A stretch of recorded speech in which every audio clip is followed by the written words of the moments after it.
ओ बाज भरिया रब बानन ते तुंजी कावड़ कीअं ठही सघंदी। ॾाढा त सुभान अल्लाह चओ।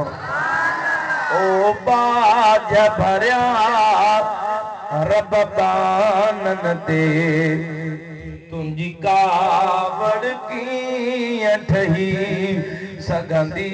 ओ करीम असां जी हीअ चमड़ी हिक चिणग बि कान सही सघंदी। करीम असांजी हीअ चमड़ी हिक चिणग बि कान सही सघंदी। शेर अॻिते हले सुभान अल्लाह जो त मां कयां न। तुंजी दोस्तरी पाए खां हिन पाए बि आहे पनाह घुरे। तुंजी दोस्तरी पाए खां हिन पाए बि आहे पनाह घुरे। साफ़ करे दो ॾाढा जो सुभान अल्लाह। तुंजी दोस्तरी पाए खां हिन पाए बि आहे पनाह घुरे। त पोइ कहिड़ी तरह तुंजी दोज़त में इंसान जी ज़ात रही सघंदी। थोड़ो आवाज़ ॾिस लॻे। त पोइ कहिड़ी तरह तुंजी दोज़त में इंसान जी ज़ात रही सघंदी।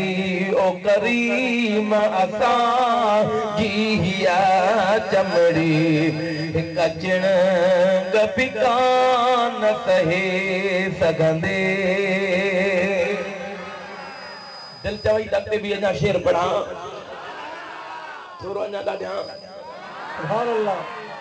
ओ मौला तूं बि हुजे मुस्तफ़ा बि हुजे असां पोइ बि निंदड़ काथी निकरूं। अरे उहो कीअं निंदड़ को हूंदो जंहिंजो ज़ामिन मदीने वारो साईं हूंदो। मौला तूं बि हुजे मुस्तफ़ा बि हुजे असां पोइ बि निंदड़ काथी निकरूं। बकरीम हुजनि कैदी बि हुजूं इहा ॻाल्हि तोखे न वणी सघंदी। ओ करीम असांजी हीअ चमड़ी हिक चिणग बि कान सही सघंदी। ओ करीम असांजी हीअ चमड़ी हिक चिणग बि कान सही सघंदी। अॻिते आशिक़ रड़ कई आहे। से कख पियो न अमड़ बचड़न ते से तूं आड़ा में कीअं उछलींदे। मौला अम्मा जे दिल में हिकिड़ी रहमत जी ज़री रखी अथई। अमड़ कख नथी सहे तूं त रहमत जो मालिक आहीं। तूं कीअं चाहींदे त मुस्तफ़ा जा उम्मती दोज़ख में सड़नि। ॾाढा रड़ करे सुभान अल्लाह।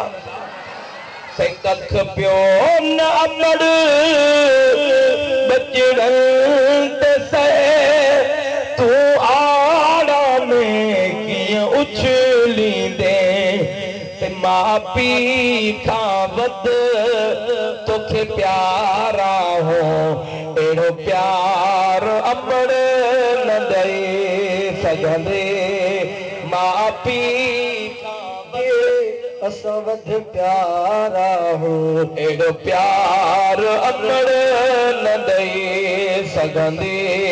ओ करीम असांजी हीअ चमड़ी हिक चिणग बि कान सही सघंदी। केरु केरु महबूब जो गुलाम आहे। हिन लफ्ज़ ते जेतरी महबूब जे गुलामी में तोखे शफा में पका न एतरी रड़ करे सुभान अल्लाह तेजा ए आशिक जा इश्क वारा लफ्ज़ बुधी करे मां के दो पी पी हद बेकार आया तब तू नबिया जो गुलाम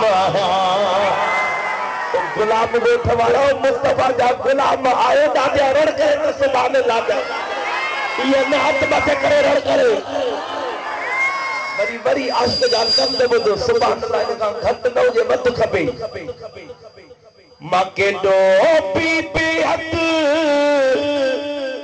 बेकार आया तब तू नबिया जो गुलाम आया